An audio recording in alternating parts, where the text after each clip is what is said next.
What does the Mafia actually do? Obviously, they engage in a variety of criminal enterprises, but if you really boil it down to a basic premise, the Mafia are a group of people that operate outside of a mainstream spotlight, disregarding commonly accepted rules in the process, for the purpose of amassing money or power.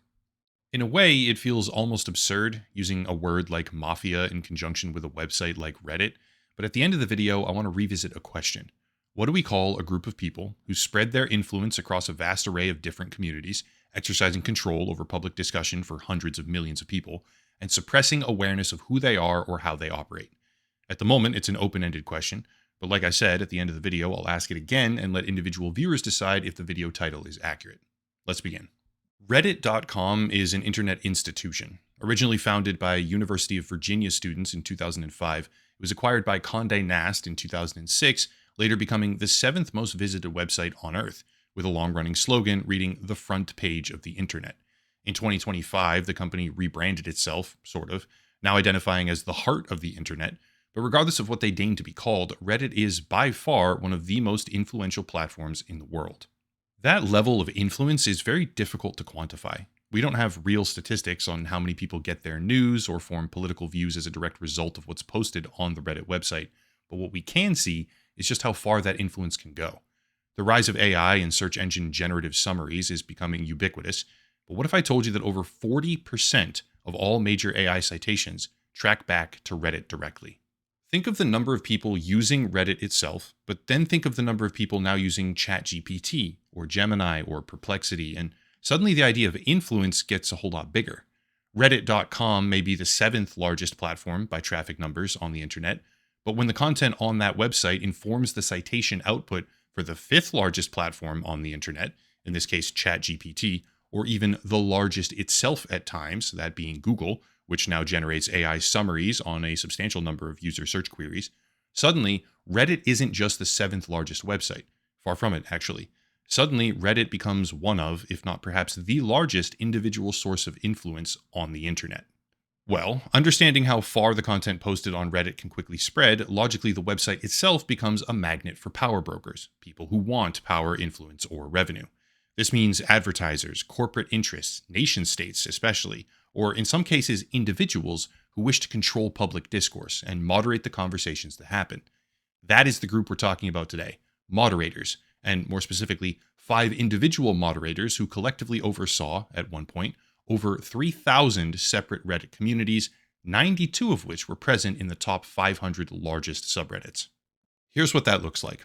5 names: Sixy, Mirari01, Susie Sue, Gallo Boob, and the largest of all of them, Awkward the Turtle, collectively between them moderating 92 of the top 500 subreddits, among thousands of others, which included gaming, movies, pics, cats, cooking, memes, and dozens of other extremely popular and everyday topics. That is already an incredible level of influence. Being in direct control of that many communities, most of which you have no personal knowledge of.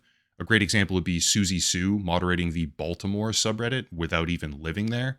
Moderating that many communities with collectively hundreds of millions of users, that's insane. Many people object on premise because concentration of editorial power like that is an extremely dangerous thing when it comes to platform freedoms. But the key factor we have to consider is how they use that power. This is where things get tricky.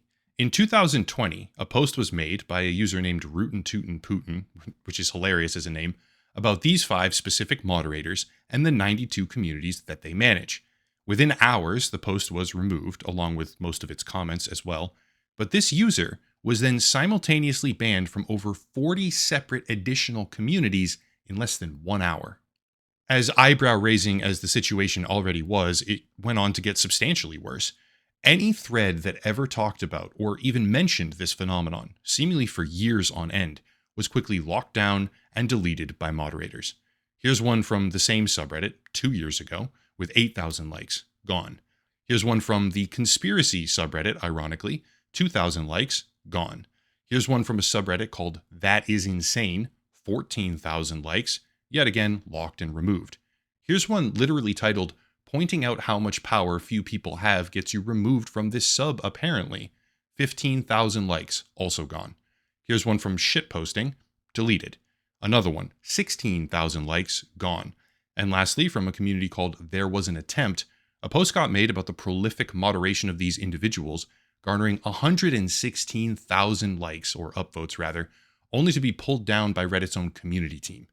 No matter how you chose to look at the situation, something seemed off. This is where we have to get into a bit more speculation, but one question that began circulating rapidly was how? How is it even possible to gain influence over that many prominent communities?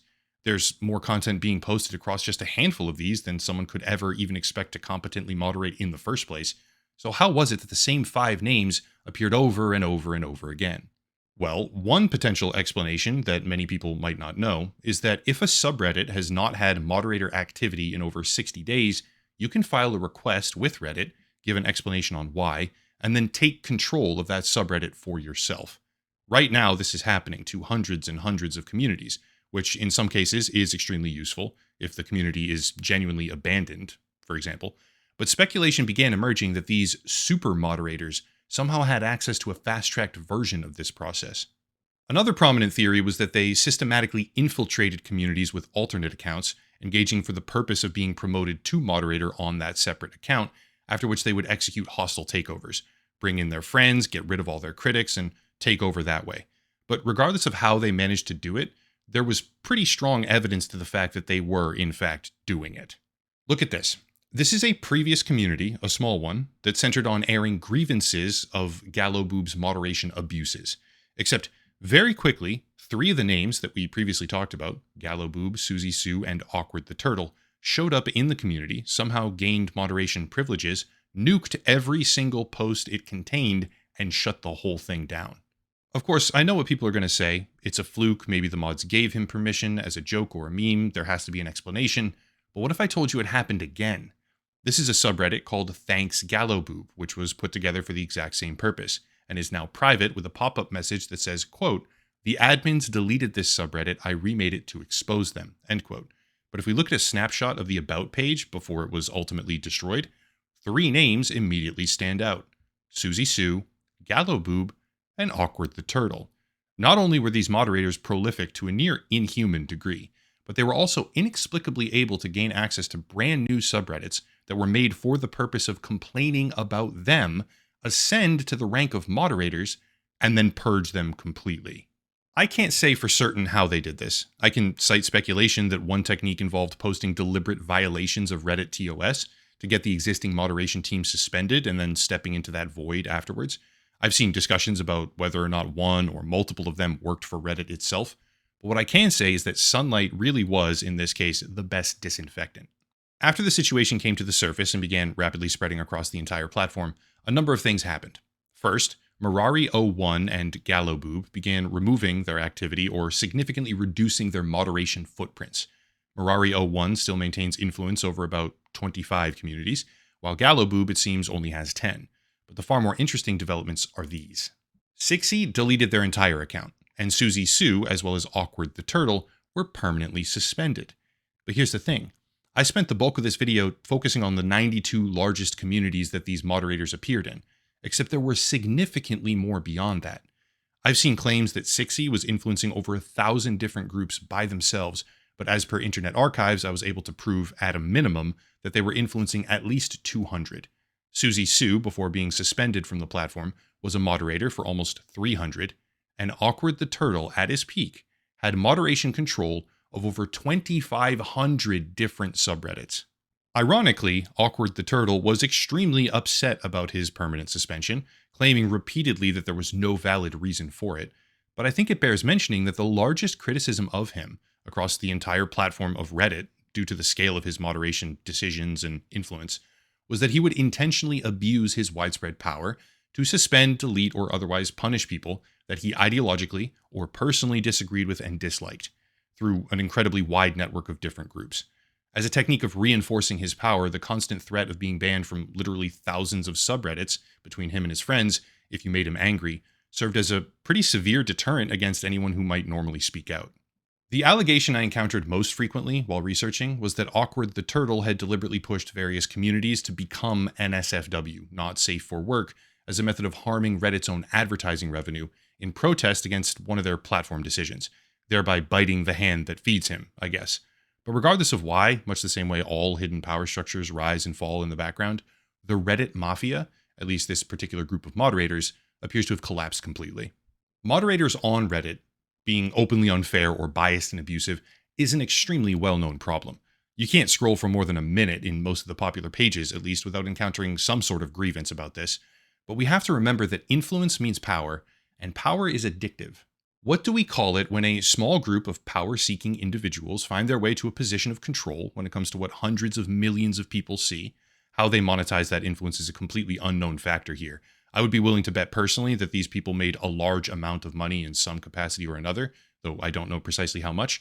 But the main question is, what do we call it when a small group of power-seeking individuals find their way to a position of control and then use that control to blanket ban anyone talking about it, infiltrate and destroy any community complaining about it, and continuously expand their own influence outside of a mainstream spotlight while disregarding publicly accepted rules? In my opinion, we call that the Reddit Mafia, who seemingly held power for just shy of a decade before they ultimately fell apart. Reddit itself is often perceived from the outside as an open discussion platform, but in the end, as open as it may seem or feel, depending on what communities you join, Reddit is just another example of the Pareto principle, which dictates that a small number of cases result in the majority of outcomes. In more comparable terms, a small number of people typically hold a lion's share of all the influence, which is borne out across pretty much the entire world, including, in this case, Reddit. Perhaps not these individuals anymore, but moderators on Reddit, power seeking in the background, control what can and cannot be posted. Those decisions affect what is and is not available for search engines and AI citations, which then, in turn, affects what the masses see, digest, and listen to. It's a bit of a comical phrase, the Reddit Mafia, but hijacking communities that collectively contain hundreds of millions of people and then using them to vindictively control narratives and hide your own existence while suppressing any mention of your group or your peers and infiltrating and destroying your critics is a digital mafia if I've ever seen one. In the end, I honestly just thought it was interesting. That's it. If you want to support the channel, check out the links down below, a special VPN deal, locals and Patreon, best way by far, channel memberships, and also hit the notification bell if you want to. YouTube has been really shitty lately with letting people know about the uploads. But yeah, I'll cut it there and stop rambling. As always, thank you all for watching, question everything, and have a nice night.